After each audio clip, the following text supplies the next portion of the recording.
Welcome back to your favorite University of Tennessee sports talk show, the Rocky Top Rundown. My name's Zach Patton. And I'm Lexi O'Haver. Coming up on this episode of Rocky Top Rundown, we're going to catch you up on what you missed in the Lady Vols soccer game and the Lady Vols basketball game, as well as getting to know some of the responsibilities of our beloved Smokey and more.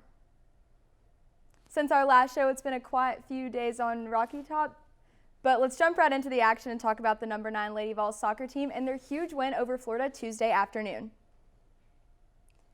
In the first half, Vols are up 1-0 in the 19th minute as Abby Burdett stays persistent off the corner kick and gets her first goal of the season to put Tennessee up 2-0.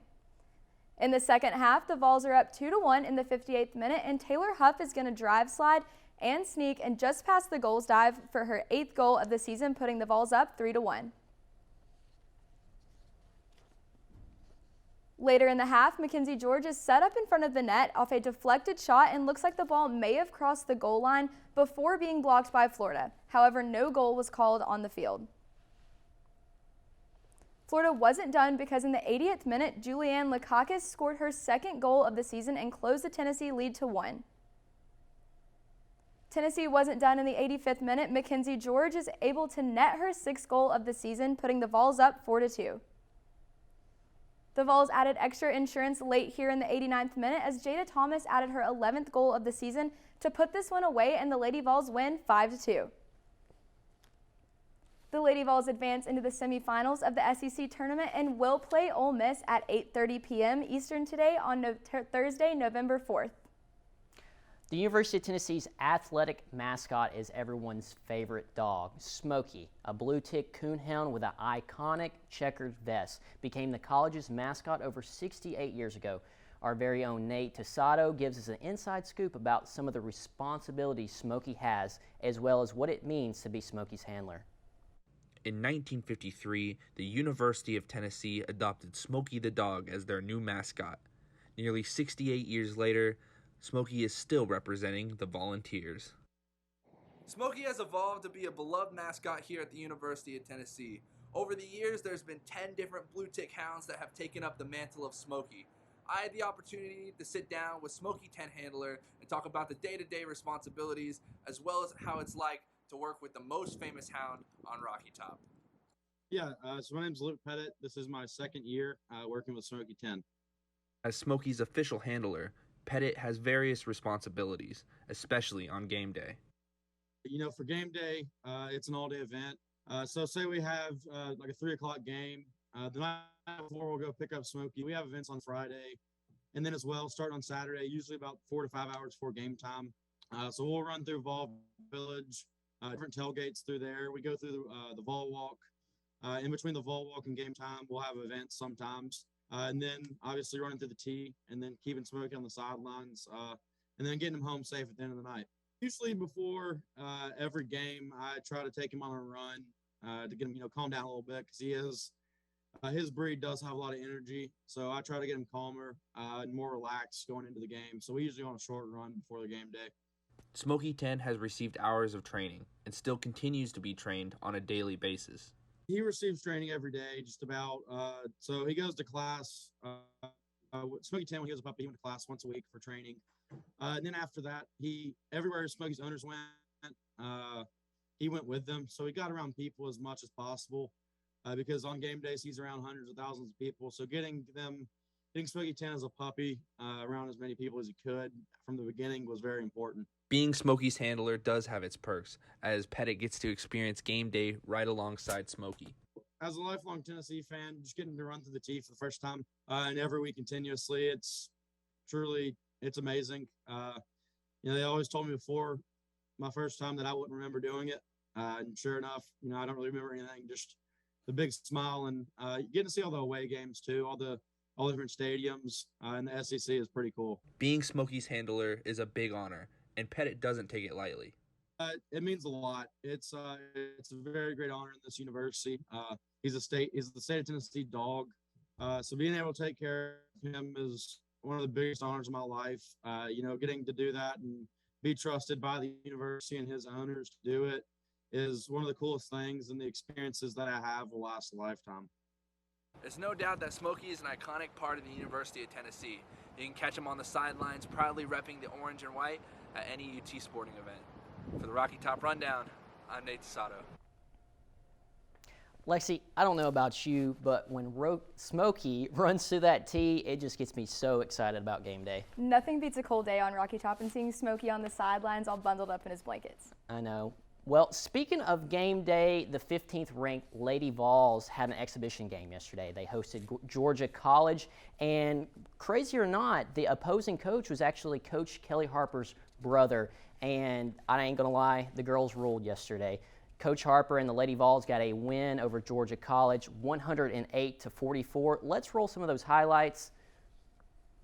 Right here, returner Ray Burrell sends it up to newcomer Alexis Dye. This team right here, they are exciting. They put up a lot of points. They really get after it on defense, as you see Jordan Horston right here getting the steal, passes to Ray Burrell for the layup, and it's just impressive to watch this team once again. Hey, offense, it's what this team's going to be built on. Jordan Horston right there with the deep three right there. Here's that defense once again. Jordan Walker gets the tip, the steal, and she's going to take it coast to coast for the layup right there.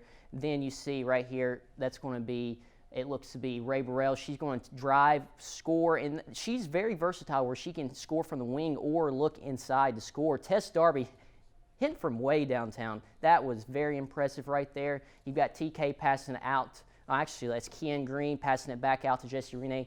Nice steal by Kian Green right there for the score. Brooklyn Miles, one of the new freshmen right here. She's going to be a big-time help for this team this year. Jessie Renee, she's driving it down the floor, takes this girl one-on-one, scores the layup right here. And here is Brooklyn Miles. She's going to pass it to Sarah Puckett. Sarah Puckett, she's a stretch 3-4. She can play the wing, but she can also get inside and post up right here. Brooklyn Miles, once again, passes it down to Kyla Winch, new freshman right here. Carolyn Striplin, freshman right here, scoring. As you see, this Tennessee team is built on newcomers right here, and they're going to have some incredible depth, and it's going to put some good wins on this season, as you see Jessie Renee scoring right here. Just an impressive win, 108-44. That's in the record books right there. So congratulations once again to our Lady Vols basketball team. Incredible win. Now moving on to high school football, our very own Brandon Show got to talk to Deshaun Bishop and his assistant football coach to get to know a little bit more about him.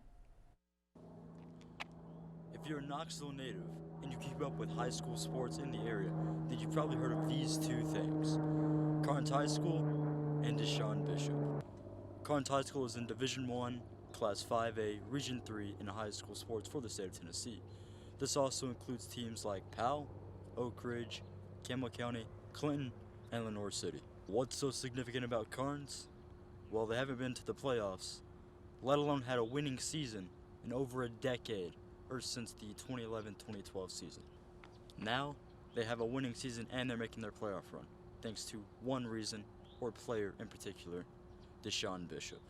I got the chance to talk with Walker Severance, an assistant coach at Carnes, about what it means to make the playoffs, as well as having a player like Deshaun on the team.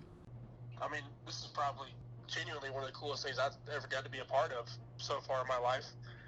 You know, like, it was aggravating as a player to have my best season be 4-6 my senior year, and now as a coach, being able to be a part of the best record we've had in a very long time, and almost having a chance to break the single season winning record is awesome. And making the playoffs is a big deal, but it's even bigger that we get to host a playoff game because that's never happened in history before. Deshaun Bishop is a 5'10", 190-pound running back for Carnes. He also happens to be the #1 leading rusher in the nation, according to Max Preps.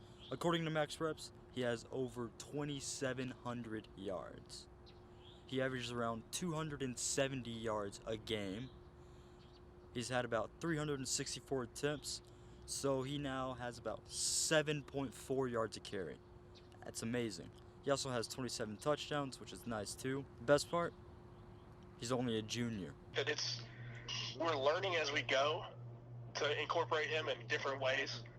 You know, and we got a lot of young players in this team, a lot of young guys. And the more we develop those guys, the more we're going to be able to give him options You know, and the more options you have on offense, the better your offense is going to work, because the defense are going to be watching for more variety coming towards them, right?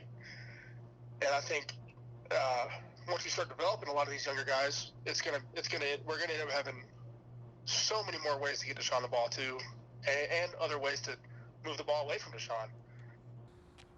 Having the #1 leading rusher on your team must be nice, but how much does it equate in terms of success? I think the easy answer would be putting it on Deshaun, but that's just not true. That's not how football works. You know, like it's 11 men on offense, defense, and special teams. It's also worth noting that despite having multiple D1 offers as a junior, he's currently unranked by most national media services. This Carnes team is certainly one to watch as they make their playoff run. Carnes is set to host Walker Valley on Friday, November 3rd at 7 p.m. as they make their first round for the playoffs. For the Rocky Top Rundown, I'm Brandon Schoen. Well, coming off the heels of a trip to the World Series this past summer, the UT baseball team is hosting the 2021 Orange and White baseball scrimmage game this weekend, and it's actually going to be a triple header. There's going to be a lot of baseball for you to watch this weekend, and it's going to be not just one place. Friday night, they're going to start off at Lindsey Nelson Stadium, and then Saturday, they're going down I-40 to the Smokey Stadium where they're going to play Saturday night, and then after that game, stick around. They're going to have autographs and things like that by the players and Coach V himself, and then Sunday, we're going to come right back to campus and play the last game of the Orange and White game here at Lindsey Nelson Stadium, and I'm a big baseball fan, so I don't know about you, Lexi, but I'm definitely going to be there. Yeah, I'm super excited for it. And then moving on to the other sports, tonight we have the Lady Vols volleyball team taking on Florida in Gainesville at 7 p.m. and the Lady Vols soccer team playing in the SEC Championship against Ole Miss at 8:30 p.m. Yep, and your UT swim team hosts Kentucky tomorrow at 2 p.m. And also, football's on the road this weekend at Kentucky as well. That game's slated for 7 p.m. kickoff time. But, Lex, I think that's going to do it. For Zach Patton. And Lexi O'Haver. For everybody behind the scenes, we appreciate you tuning in, and we'll catch you next Tuesday.